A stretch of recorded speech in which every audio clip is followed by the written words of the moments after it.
Measurement, area measurement, মানে আমার এই জায়গাটা কি অবস্থায় আছে এটা মেজারমেন্ট করতে, এটা মেজারমেন্ট করব যে কোন জায়গায় কত লেভেল আছে, কত লেভেল আছে এটা আমরা মেজারমেন্ট করব। আমাদের মেশিন সেটআপ আছে, সেটআপ ওকে আছে। এখন আমরা যাব কোন জায়গায়, আমাদের রিসেকশন আছে, শিপ আছে, তারপরে অসেট আছে, কর্ড আছে।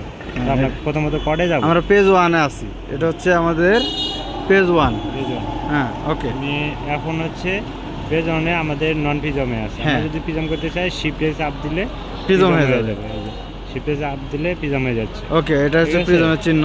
তো এটা হচ্ছে হলো শীট, এটা আমরা কাজ করি না মূলত এখন।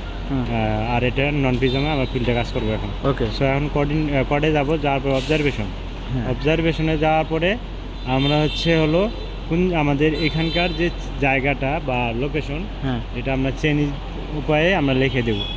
সো ধরেন 1 কিলো 280, 1 কিলো 280, তারপরে পয়েন্ট, এখানে পয়েন্টে দেওয়ার পরে 1 লিখে দিতে হবে। যেহেতু আমরা এখানকার অনেকগুলো ওয়েবসাইট আমরা মেজারমেন্ট করবো একই চেঞ্জে, ঠিক আছে।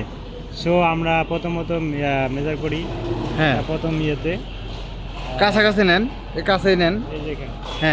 এই যে দেখেন এখানে একটা নিলাম, এখানে একটা নিয়ে মেজার করলাম, ঠিক আছে।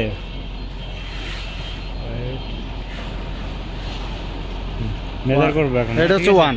পয়েন্টের পরে 1 দিতে হবে।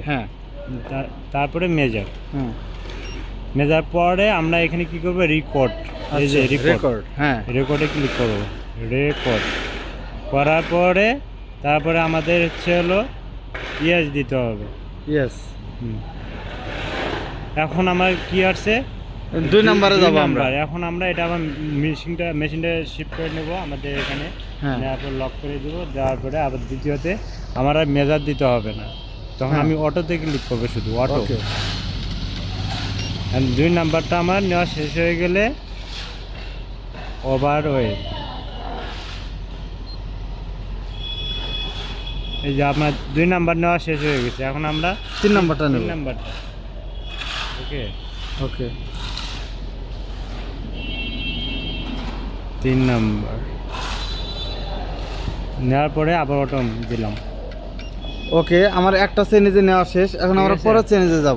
আমরা পরের চেঞ্জে গেলে সেটা আমরা জাস্ট মেশিনগুলো লকগুলো ছাড়াই নিয়ে তারপরে আমরা হচ্ছে এখানে চেঞ্জটা শুধু চেঞ্জ করে দিই। ওকে, এই যে আপনার ধরেন 280 ছিল, এখন আমরা 90 করে দিব। ওকে 90, তারপর পয়েন্টের পরে 1 দিয়ে দিব, 1 করে দেব, ঠিক আছে। দেওয়ার পরে আবার মনে করি পুনরায় মেশিনে আমরা টার্গেট করব, করার পরে লকগুলো আবার আটকে দিব। আটকে দেওয়ার পরে মেজার করব। ওকে, ঠিক আছে। মেজার করার পরে আবার রেকর্ড।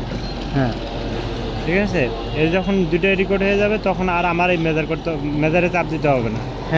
তখন আমি আবার মেশিনটা জাস্ট শিফটিং করে নিয়ে আবার অটোতে ক্লিক করলে আমার ওখানকার অটোমেটিক সব চলে যাবে। এইভাবে আমরা মূলত হচ্ছে মেজারমেন্ট করতে পারবো। ওকে, ধন্যবাদ।